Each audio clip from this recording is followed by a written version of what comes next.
dealing with the sadness that we felt when we lost a brother or brothers on the battlefield.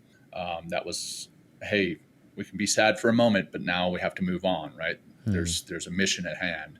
And I still understand that. I think it's still a good thing. But we're also human beings, right? Yes, we're men, but we're human beings first. Welcome, everybody, to this week's episode of the Therapy4Dads podcast. I'm excited to have this guest on today. Very excited for our conversation today.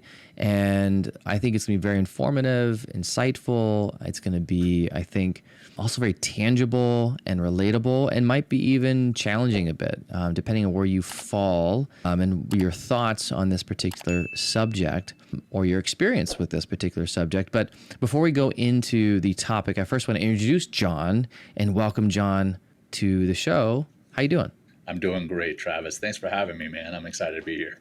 Yeah, no, I'm so excited that you said yes. I wanted to be on the show and share, something that's very personal to you and something you're passionate about and something that you're doing. And I think it's going to be such a good, rich conversation today.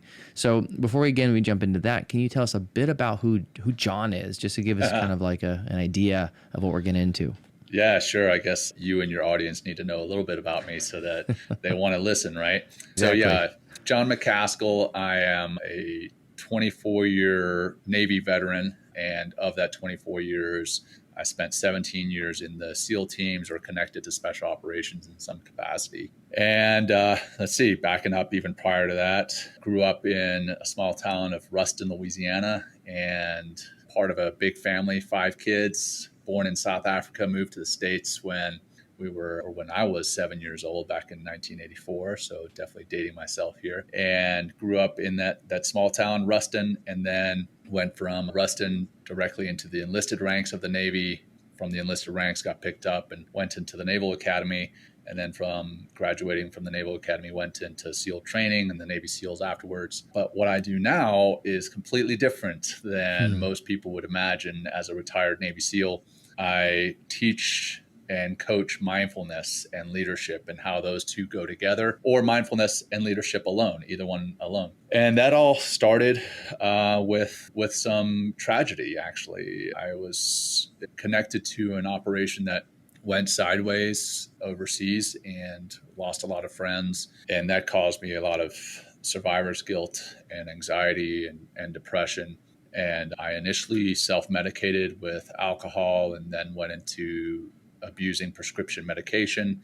And that got me to a very dark spot in my life, and finally sought some professional counseling. And the counselor recommended mindfulness and meditation to me. And I'll get a little bit more into that story here shortly, but that mindfulness and meditation changed my life for the better, and ultimately, I believe, saved my life. And that's why I feel it's a duty and an obligation now to pay it forward and share these life-changing and life-saving practices with anyone and everyone who will listen. I mean, I'm captivated already by the story. And you've gone through a lot, it sounds like, in your story and narrative of who you were as a child, and then coming to the States and going through your kind of journeying, so to speak, and then hitting tragedy and finding ways to cope.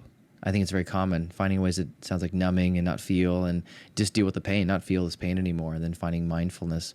And I'm sure there's more nuance to this, discovering and engaging in it, and at first maybe rejecting it, I'm sure. But can you speak a bit more about, the journey of, you had the significant loss, and I'm wondering, kind of growing up, maybe a little bit of a glimpse of, Jon as a, child, teen, a young adult, was there much conversation around mental health, or conversation around like emotional intelligence, or conversation around even this idea of mindfulness, or was that something that wasn't even anywhere near your radar growing up? Yeah, if it was near my radar, you know what? Now that you asked that question, that's the first time I've ever been asked that question in that way. It wasn't called mindfulness. My mother was a yoga practitioner, not heavy, but she did it a little bit as I was growing up. And I remember now, I hadn't even thought about it until you asked that question. I haven't thought about it in years. I remember going to one of her yoga sessions and kind of sitting in the back and seeing these people, quote unquote, stretching, and just kind of wondering what it was all about, not really having any clue. And at the very end, the instructor invited me to join for a meditation. Now, this is, again, when I don't know, I must have been like 11 or 12 years old. And I sat there and went through what he guided. And, as an 11 or 12-year-old, my first introduction to meditation, I was like, okay, yeah, my mind is on everything else. Didn't really stick, didn't really resonate with me. So that was there, but that one instance didn't really stick with me. So I didn't directly learn about mindfulness and meditation until years later, which I'll get into here in a second. But going back to my childhood, my parents taught some level of emotional intelligence, though it wasn't, I don't believe it was active. It was more of a kind of by example, passive. They modeled it as much as they could, and they were amazing parents, and they still are. My parents are still around, and they're still amazing examples to me of strength and grit and resilience and emotional intelligence for the most part. So yeah, I learned it, but it was mostly passive, the emotional intelligence piece. The mindfulness meditation, my parents talked about, hey, try to pay, the proverbial stop and smell the flowers, right? They didn't say it in those terms, but they're like, hey, let's focus on here and now. Let's not think about X, Y, or Z in the future, X, Y, and Z in the past, but they didn't call it mindfulness. And that mindfulness and meditation didn't really come into play until many years later when I was having those struggles. I did go to some health and wellness retreats, and I remember in one of them there was meditation taught, and the example was to just kind of picture a giant stop sign in this meditation, and that just didn't work for me. And at that point, I was convinced that meditation was for people of slower moving lives, slower paced lives, and not for people with quote unquote my life, my busy life, my busy mind. And I convinced myself that I was not a person who could meditate. And then fast forward to this counselor who recommended mindfulness and meditation.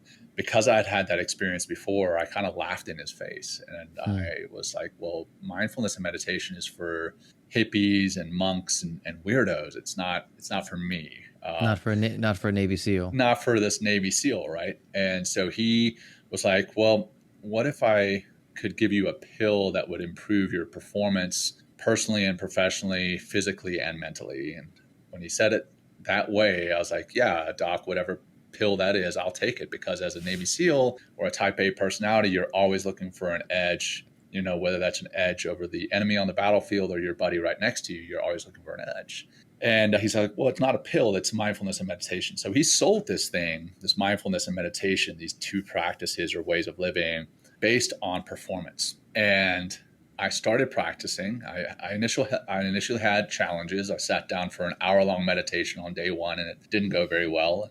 But after some guidance from that same counselor about how to start, I got into much shorter meditations, and then eventually worked my way into longer and more in-depth meditations. And the performance side was initially, again, what sold me on it. And I did see the performance enhancement, but I also saw that I handled stress better, that I handled anxiety better, that I handled depression better. I say that very intentionally, saying it that way, because a lot of people, I'm sure you've heard of mindfulness-based stress reduction, right? MBSR.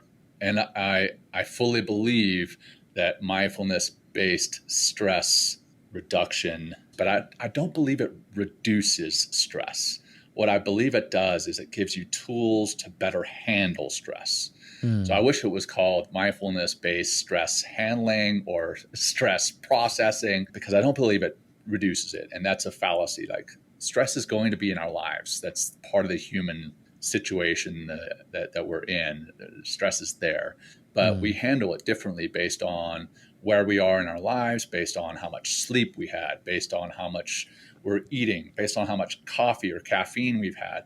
And I think mindfulness helps to process it. Now, so coming back to my story, I started it for the performance enhancing sides, and the quote unquote side effects were that I was better able to handle all these other things. Now I am an avid practitioner and proponent of it. And that is because of the side effects. Those side effects have now become my primary reason to practice. And the now side effects are the performance. That's helped improve my performance. But my primary goal is so that I can better handle the stress, the anxiety, the sadness that comes into our lives inevitably, and so that I can feel like I'm more present in my own life with my family, with my colleagues, with personally and professionally. I feel happier, healthier, and more fulfilled. And then the side effect is that I feel that I perform better. Yeah. And I love how he pitched it and sold you on would you take this pill if it gave you X, Y, and Z? And yeah, it was like the buy-in or the Trojan horse of, right. Well, I want That's a great that, way of putting it. Yeah. You got me. And he did. And you're like, I do want that, because that's time I need to perform. I need to have an edge. I need to, be more efficient and have these things. And what a way to sell it. I mean, it's just, smart. So it wasn't a lie, but it was a way of getting you it was a way to make sense in your mind of what you needed to hear. And then here you go. And I definitely want to talk more about some of the benefits you're noticing and some of the things you're doing now. But back then when you had this big tragic incident, and I'm wondering too, another piece I'm thinking about before the tragic incident of the loss, the horrible event that you experienced, going a little bit again about what you were modeled as a kid. I'm wondering, was there any frame, or did the idea of like what it means to be a man, being masculine, like how did that also shape you when maybe this tragic incident occurred? Like what were you thinking in your head, or to respond to this incident? Like, did that play a part at all? Yeah. So growing up, my father was an outstanding example to me of honesty, integrity, being a man of your word.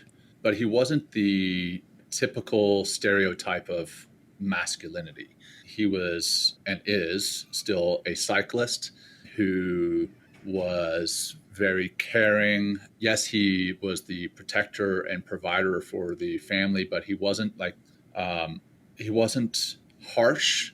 He wasn't stoic. He wasn't the conqueror that so many of us imagine when we hear the term masculinity. But he cherished my mom, still does, was a gentleman.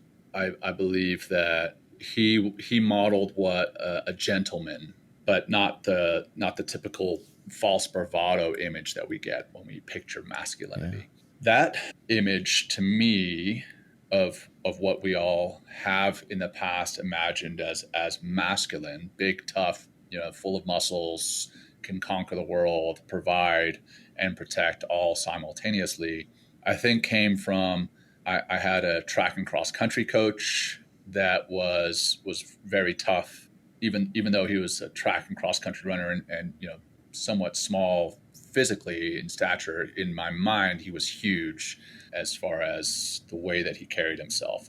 And our team, our cross country team, this is back in the early and mid 90s. It was a bunch of guys, and we all promoted the typical masculine movies, the typical masculine books, like Die Hard, Rambo, all those kind of ultra violent movies that are, they're still fun to watch, but I think they're a little ridiculous, and they promote an image of manhood that is not typical, but we start to believe that that's what masculinity is.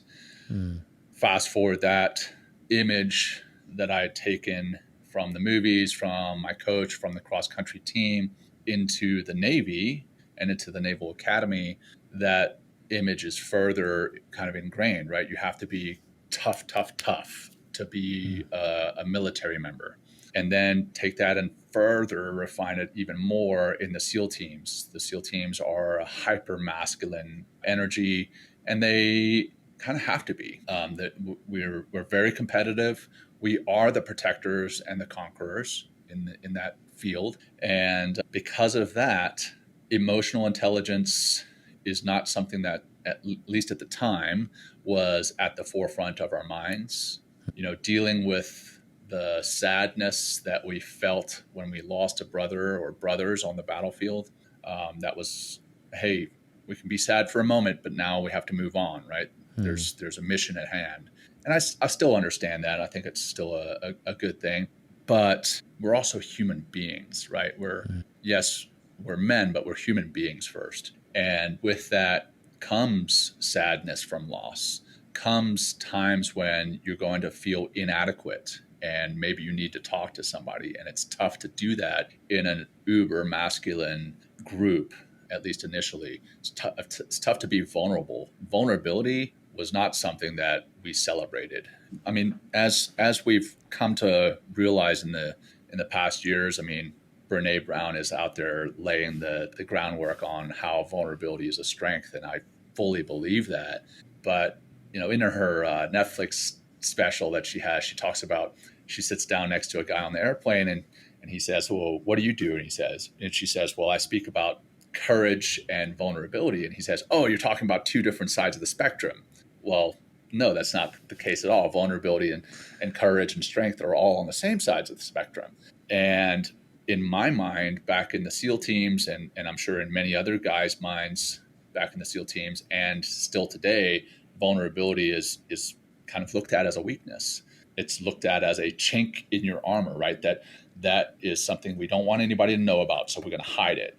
And that metaphor carries forward. That armor is something that we put on every single day in the SEAL teams as men, in society writ large. I think people writ large, we put on these masks and these armors that prevent us from showing who we truly are and having true connections with people. Now, that all said, mindfulness and meditation, I believe, has really allowed me to do some deep introspective work and find out who I am underneath that armor, because there were times when that armor hid who I was from myself. Like, I didn't even know who I was, right? Yeah. And when I was able to do that, some meditations, some things bubbled up to the surface of who I was, some things that had happened in my past that I didn't process properly, that I'd kind of boxed up. I mean, that one incident where we lost a lot of guys was one of them. I was like, you know what? I've got to focus on the next mission. And again, there's value in that, but at the same time, as the human being, that's tough. And eventually you have to process that stuff. As I'm sure you've read Bessel van der Kolk's book, The Body Keeps the Score. It does. And it bubbles to the surface. And when it does, you've got to be ready to handle that. So these things bubble to the surface about who I truly was, who I truly am, and things that had been trauma through childhood or through the military, those things bubble to the surface. And I was able to process that with a professional clinician. And I think that's where the value of mindfulness and meditation and having some type of professional mental health support in place all simultaneously, those things go together and they can help to really address post-traumatic experiences and the stress response that you have from those. I hate the term PTSD because I don't think traumatic stress and your natural human response to that traumatic stress is a disorder. I think it is a natural human response. And I agree with you. Really, the ones who are exposed to traumatic stress and are not changed by it, those are the people that I'm actually more concerned about. So. And I agree. It's not a disorder. I think I think language is powerful and it makes a difference. I think we do need to shift the language from disorder to something else, like more just a response, post-traumatic stress response, or like an anxiety response or depressive response, something that's more, that's a nervous system. But again, that was a quick thing. We could talk about that, Stephen Porges, like polyvagal theory, Bessel van der Kolk, like all that kind of stuff. Yes, it's all true. Two things I want to look at real quick with the vulnerability piece. And I think it's so key because you kind of, you hinted at, you kind of said it, but I want to kind of break down, one, what are the positives and pros of wearing a mask and moving on? Because there's an adaptive response. And now you read all this stuff, obviously, so you know that there's an adaptive response to masking, to even numbing, to moving on. It's not negative necessarily. It's not bad. So I wonder if we could speak to like, what are the positives of masking and moving on to the next mission, as well as, well, what are some of maybe the detrimental effects if we continue to mask and just continue to move on and continue to, wear our armor, so to speak? Because I think it's important that we look at both, because sometimes, Right. at least a lot doing my practice, often I'm validating why we do this. It's looking at, this makes sense why you're doing this. There's a reason why it serves an adaptive, positive purpose, but often in the short term. So can you Sure. speak maybe from your own personal experience of what you've seen on both of those, the positives and Yeah. drawbacks? Yeah, no, 100%, man. So this particular event that I was involved with was in 2005. I escorted the bodies of two of my friends back to the States, flew them back into Dover, and turned them over to the people who processed them from there, and then rented a car, drove from Dover down to Virginia Beach, prepared for their funerals and memorial services and everything else. And then after those, moved on to the next deployment training cycle and pressed on. So this was 2005. So there wasn't, again, a whole lot of focus on mental health, mental fitness, processing trauma, processing the death of your friends on the battlefield. Fast forward to 2013 was my last combat deployment. And I came back from that with the team. We all formally did what was at the time, I'm not sure what it's called anymore, but at the time it was called TLD, for third location decompression, meaning first location is your home port, second location is your deployment port, third location is some kind of neutral location between those two where you can come back and decompress. And that decompression looked like you would go into a hotel room, probably go and have a few drinks with your buddies, rehash the deployment for a day or two, but you also had like formal things that you had to go to, like counseling, how to reintegrate into your family after being gone for 6 months. And then finally, the reason I'm telling this kind of long drawn out story will come into play here in a second. Finally, a piece of it that was supposed to be for mental health is called the checkup from the neck up. And you go in while you're there in the hotel, and they have another hotel room specifically set where they have a clinician, and you go in and this clinician asks you a set of questions, and it's supposed to be, hey, how did you deal with the stress of the deployment? Did you see dead bodies? Did you lose any friends? Did you feel anxious or depressed? And understand the intent behind it.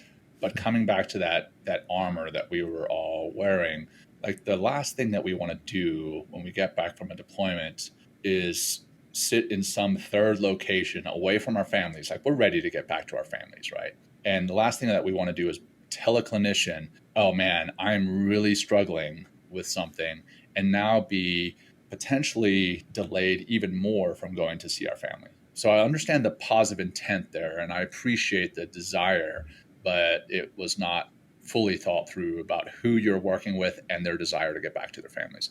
So of course you're gonna be like, no, man, I'm good, right?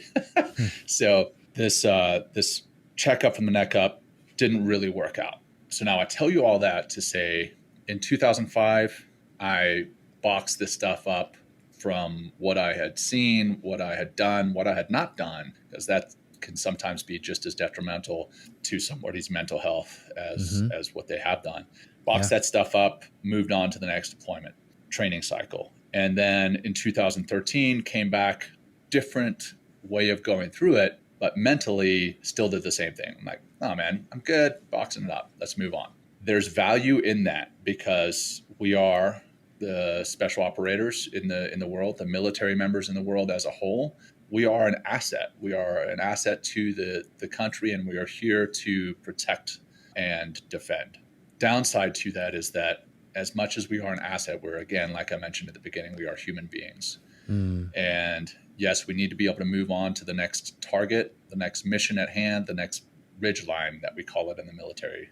Focus on that next ridge line. Well, that's all well and good if you're a robot, but we're not. And, boxing it up, as we discussed before, the body knows it happened. And one of my buddies is like, hey man, when you box that stuff up and you take these boxes and you kind of put it in the basement, quote unquote, it goes down into the basement. And this is a great kind of image for it. It goes down into the basement. It gets out of that box, but it stays in that basement. But that basement is kind of like prison, where there's a whole lot of weights around, and these things kind of work out and get stronger.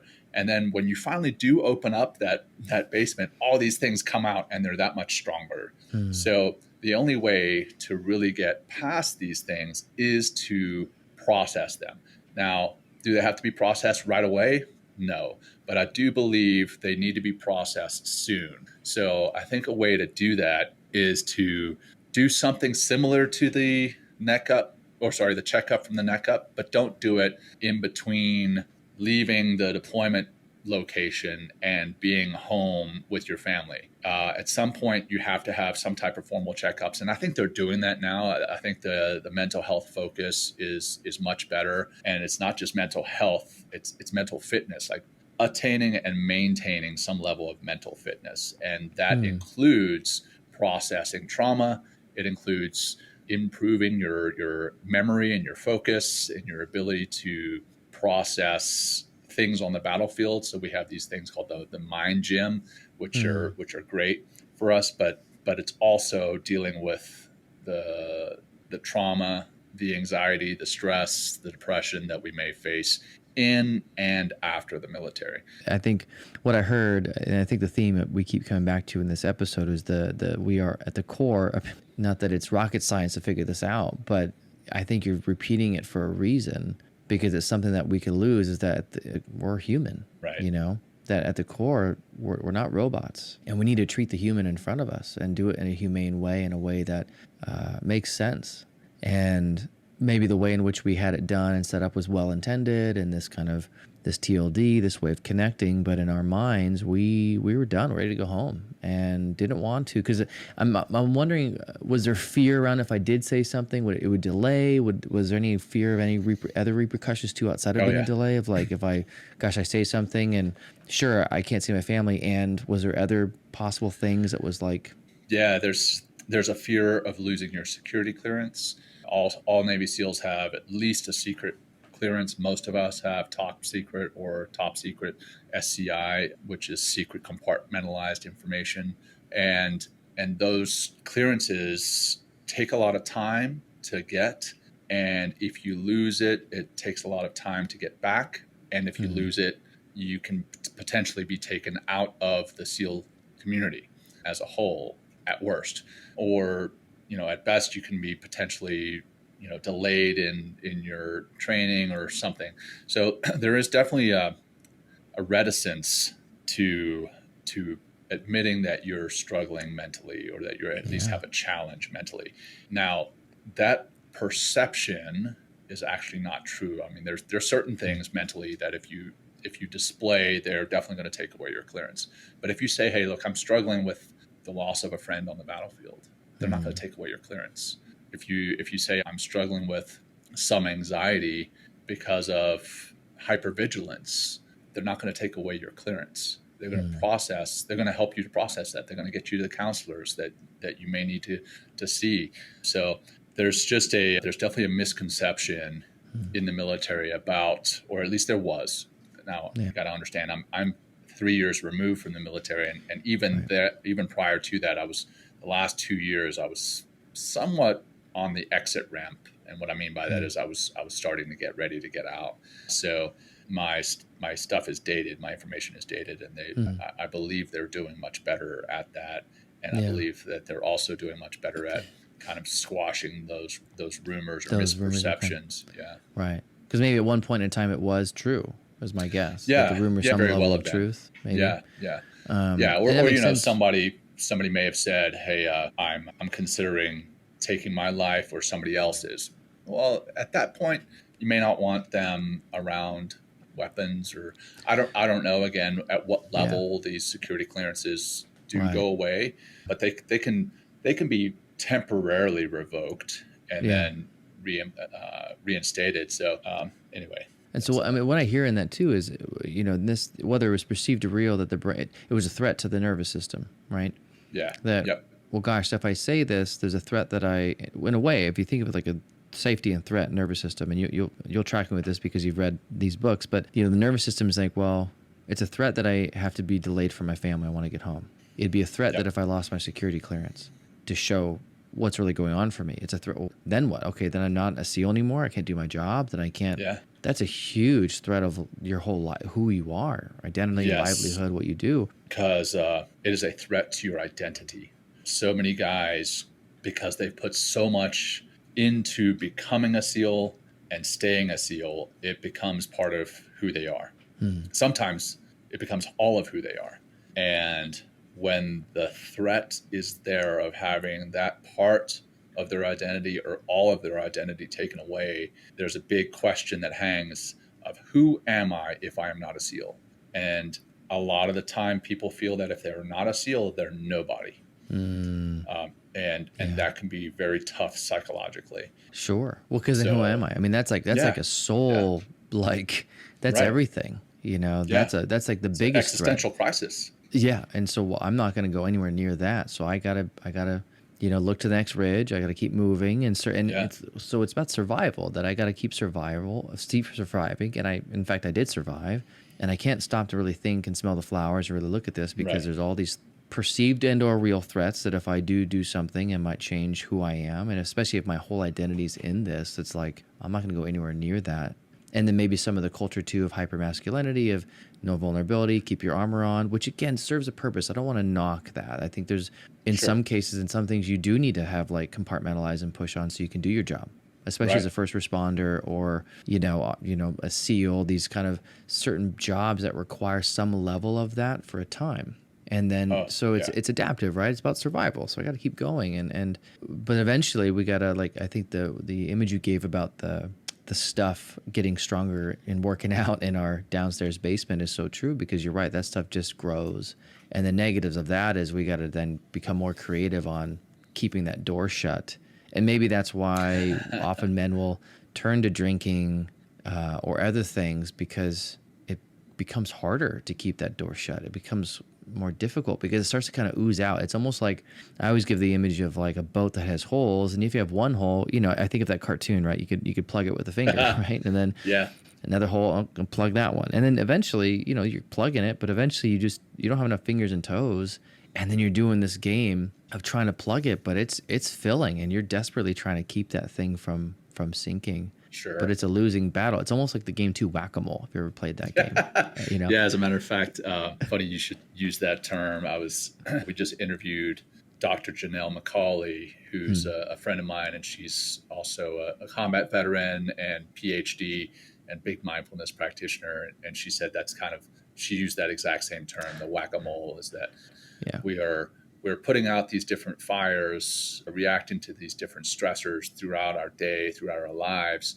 And eventually you're going to miss one of these things, and it's going to get away, and it's going to cause some type of anxiety or some type of stress response. And it's not, you don't get tickets at the end of this game, right? No, you do not. You get, you know, other negative, possibly other significant negative detriments. So what are some other negative detriments that you experience or that you've seen happen to guys that get stuck in that kind of survival response of just keeping the armor on, of just moving forward? What are some of the top things that you've experienced or seen happen?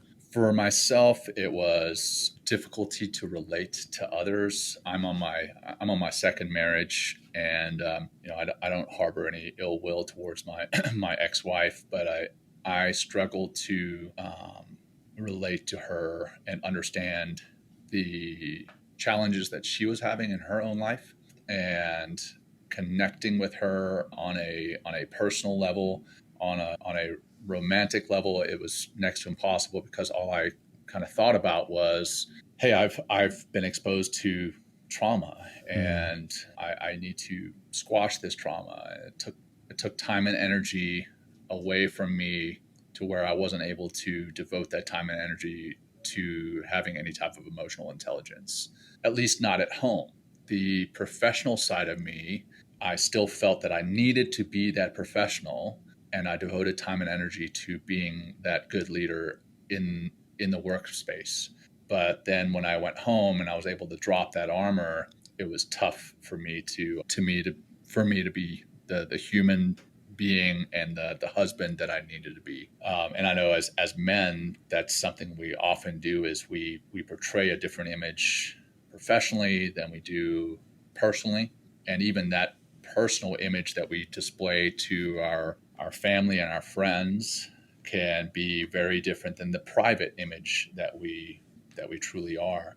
So that was one. Hypervigilance is definitely one that I struggle with, and many guys struggle with, like, not wanting to go to an area where there's a lot of people. If you do go to an area of a lot of people, constantly looking for the exits, being aware of ways to get out, potentially, carrying a weapon. I have a knife on me right now. Like, I carry a knife on me all the time. And, sitting down at a restaurant and having to face the door so that you can see who's coming in, or have an eye on the exit, being suspicious of new people coming into your life. Who are these people and what's their motivation? Why do they want to know me? There's the level of there's certainly a level of vigilance that I think we all need to have, because there are times when we know from watching the news, from being friends with people who've lost significant others, there is evil out there. And I'm not going to get into a big soapbox about that, but there's a level of vigilance that we all have to have, right? The sympathetic nervous system serves a purpose, and it is there to keep us alive, and it is there to help to propagate the species. That said, when that nervous system, when we are living in the sympathetic state all the time, kind of living in the red, as kind of a race car analogy, if a race car is constantly in the red, when it needs to accelerate, it's not able to, because it's constantly in the red. Yeah. And by living in the red all the time, that race car's engine is eventually going to burn out. Well, that's how we are. Because we're hyper vigilant, we're living in that red. We're not able to ramp up if we need to. And over and above that, we burn out. And so that hypervigilance is definitely something that is not where we want to be. We want to be able to get down into that sympathetic state, the parasympathetic state, and live in the kind of green or maybe the yellow. And then if we need to, we can ramp up, and then we don't burn out. I love that. That's a good image of the car. You're right, because that hypervigilance is you're kind of stuck there.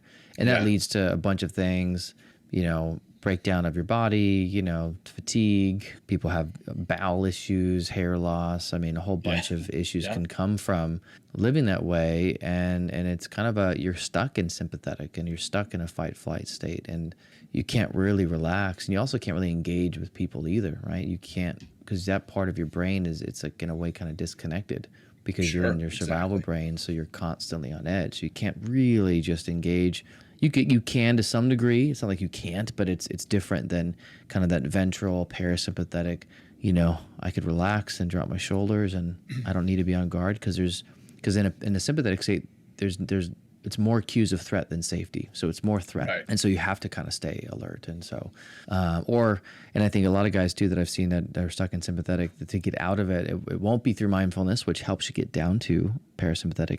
They'll go drink, which actually gets into dorsal kind of shutdown, numbing, which is a different way of, that's like it's a different way of the engine getting out of the red. It's like shutting it down completely, but not in a good way. It's like you hit red and the car just stopped. It's like, oh, okay, what happened?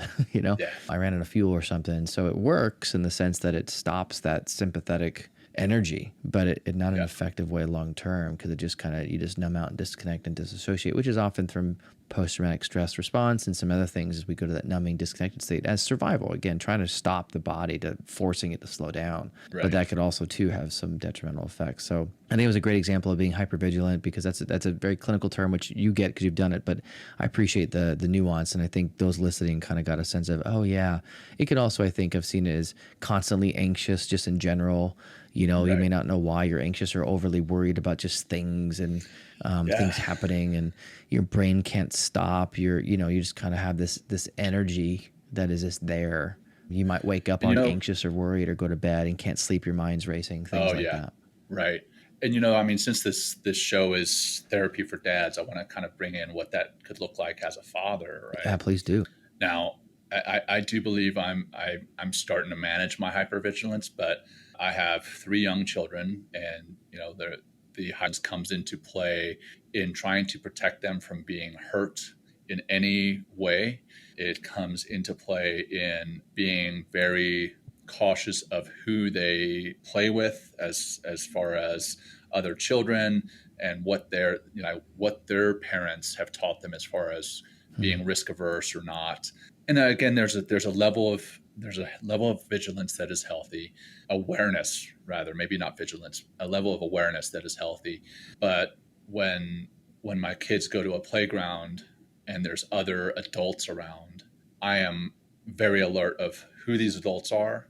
Are they there with other kids, or are they there by themselves as an adult walking around the playground?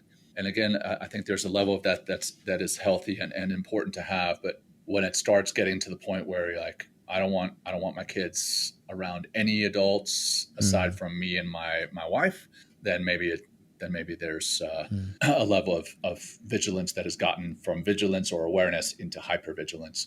But yeah, like my kids, and again, this is being the protector, right? As the dad, as the masculine energy, provider, protector, conqueror.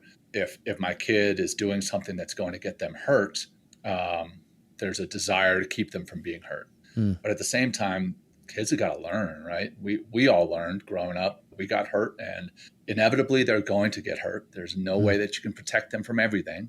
And sometimes getting hurt, and that's physically or emotionally, sometimes that's an important lesson for them. And you cannot wrap them up in bubble wrap and keep them from being hurt from everything. So that hypervigilance comes into play as a father or as a parent as well. And sometimes that drives my beautiful bride crazy. She's like, hey, look, they've got to, they're going to ride their bike. You can't keep them from riding a bike. They're right. True. So, yeah. And one more quick thing about being a dad. I'm wondering, since you brought it in, I'm so glad you did. I'm wondering how, Jon pre-mindfulness, versus Jon now, having this practice, this routine, when you think of even engaging your kids or parenting when kids are having a hard time emotionally, or, if you're coming home, is there a different version of you now, like of how you are when you're with your kids and maybe they're having a hard time, pre-mindfulness practice to now? Yeah. Yeah. I will preface this with saying I'm certainly not perfect in this, and I don't think I'm not either, by the way. I say it all the time on the show. I'm a trained clinician, and I don't get it right all the time, and I'm constantly having to reassess. And that's why it's called a practice, right? It's a practice. Yes, right? It's a practice. We're not experts. But the one anecdote that always kind of pops into my mind when we talk about this is when my oldest daughter now was like 3 weeks old, or prior to that. As a brand new baby would do, she would cry in the middle of the night because she was hungry. And there were nights that it was my turn to go and feed her. And as embarrassing as this is to admit, this 3-week-old crying because she was hungry would annoy me in the middle of the night. I'm like, oh my gosh, how dare this 3-week-old annoy me and wake me up, right?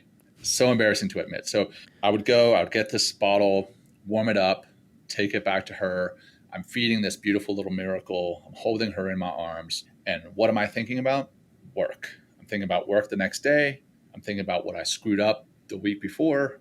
My mind is on everything except this beautiful little baby girl that's in my arms. And now I've got my mind racing. I take her and I put her in her crib and I go back to bed. And because my mind is racing, I cannot fall asleep.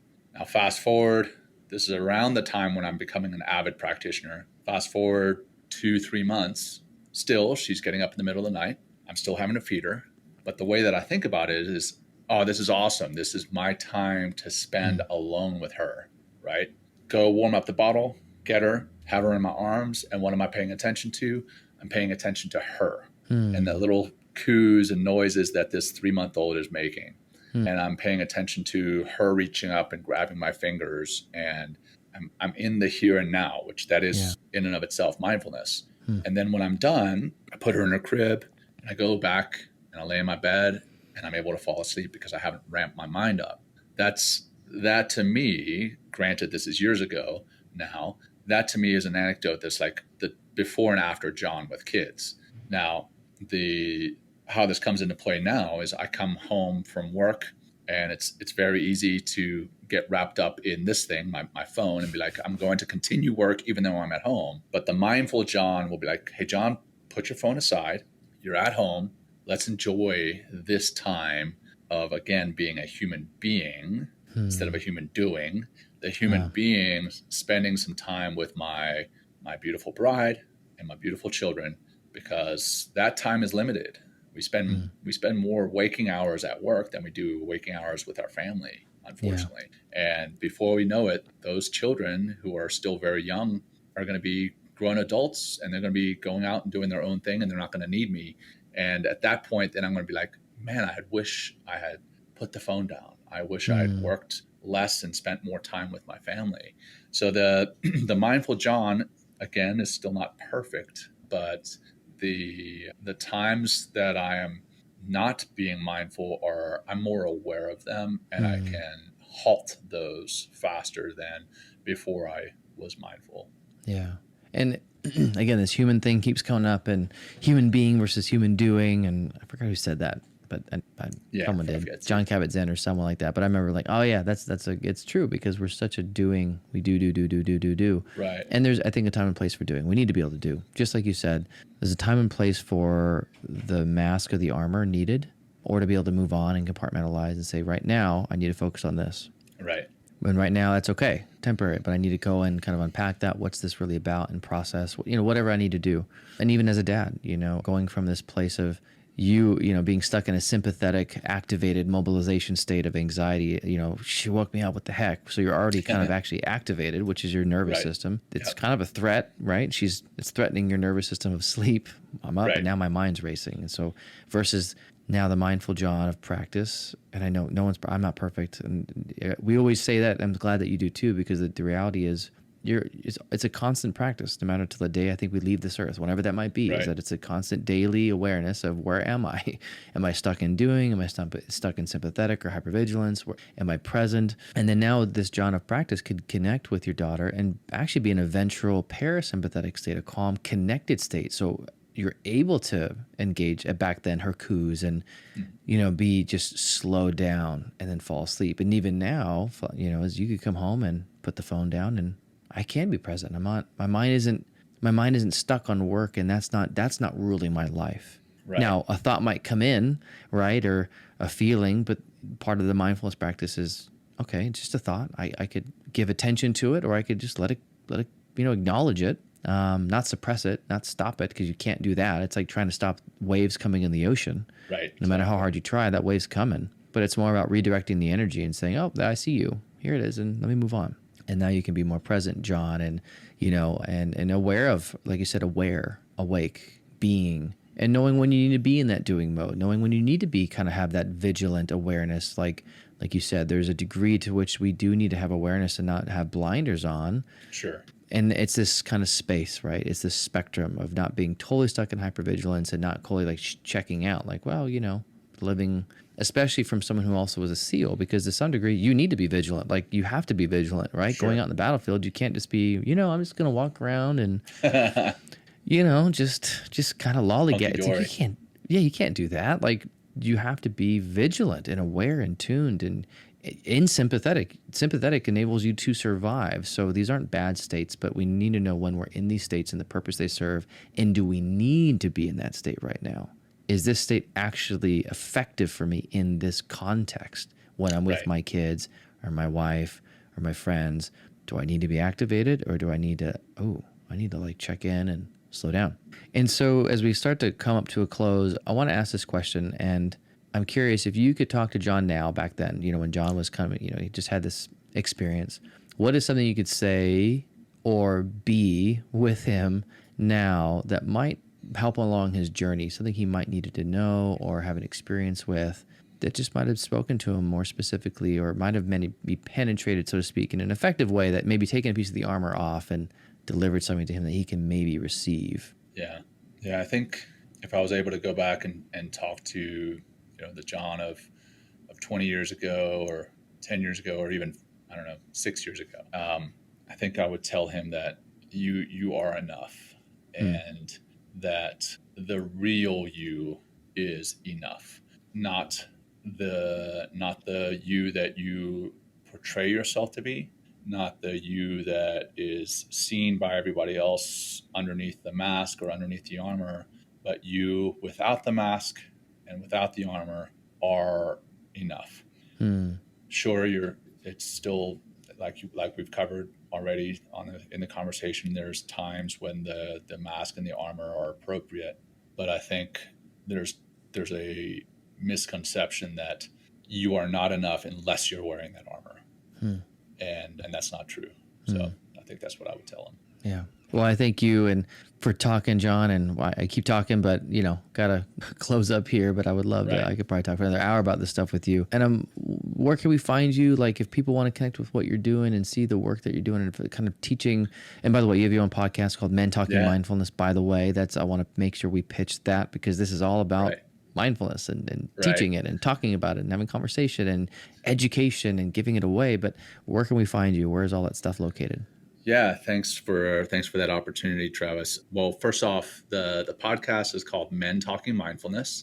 And for your listeners, we're actually having you on our show next week. And that's going to be live on Wednesday, what is that, 23rd or something? So. Wednesday, August 23rd. So I think people will actually hear that before they hear this. They will actually. So back in time. So you'll go back in time. But if you have a chance, check that out. We have that on video and in podcast. We're on YouTube, different social medias, Men Talking Mindfulness. And I host that show with a good friend of mine who was a yoga instructor in New York City, and kind of the plug or the tagline of the show is what happens when a Navy SEAL and a yoga instructor get together to talk about mindfulness. And we just don't know. We never know. And that's the fun that we have on the show. So there's that there's the podcast. And then I'm fairly prolific on social media, specifically LinkedIn. That's actually how Travis and I met, was on LinkedIn. So if you just look me up on there, Jon, Jon Macaskill, Macaskill, or you can go to jonmacaskill.com/links, and that will take you to all my different social media, the different podcasts that I'm involved with, the different business ventures that I'm involved with, and my email and everything else. So that's probably the easiest one, jonmacaskill.com/links.